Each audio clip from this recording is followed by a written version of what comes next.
All right, parking brake set. Cowl flaps open.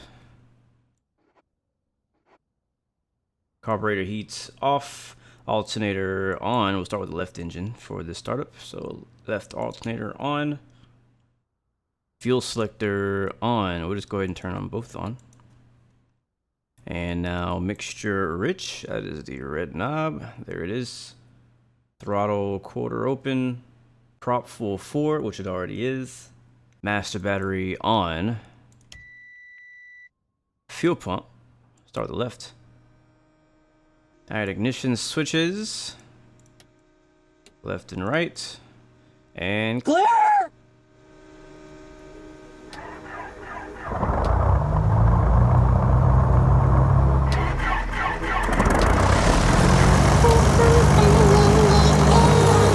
What is going on, beautiful people? It's your boy Blue. Welcome back to Microsoft Flight Simulator. This is the Piper PA-44 Seminole by Carenado.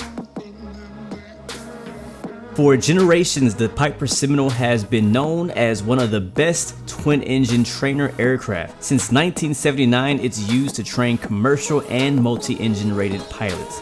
This four-seater twin-engine aircraft has a top speed of 197 knots, cruises at just around 130 knots with a max altitude of 17,100 and a 1,000 nautical mile range.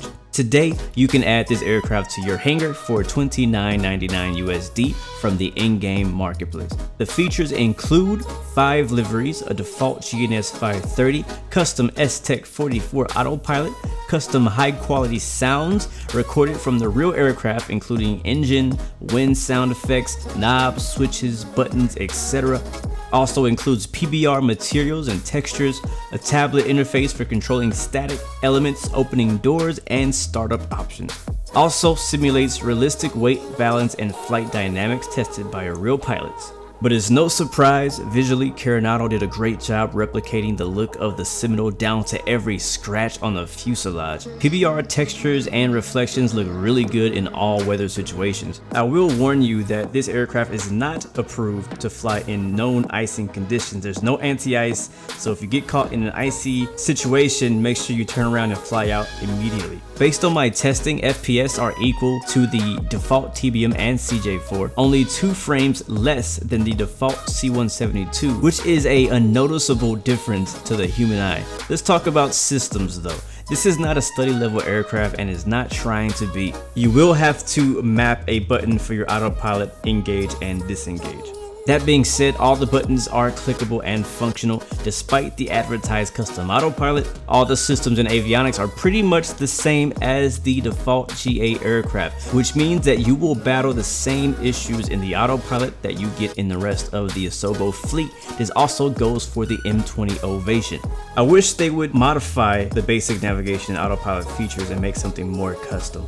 The good news is, as Asobo updates and improves their general aviation planes, so will this one. Which brings me to physics and flight model. Carenado has created a custom flight model for the Seminole tested by real pilots for accuracy, and this really shows when you're trying to fly and land with one engine, which I highly recommend you give a try. It's pretty darn cool. As far as difficulty, this plane is very easy to learn and fly, but can also be challenging if you want to push it to the limit. And like I said, you can buy this plane from the marketplace for $29.99 USD, and it installs right into your simulator automatically after purchase. So finally, that brings us to sound.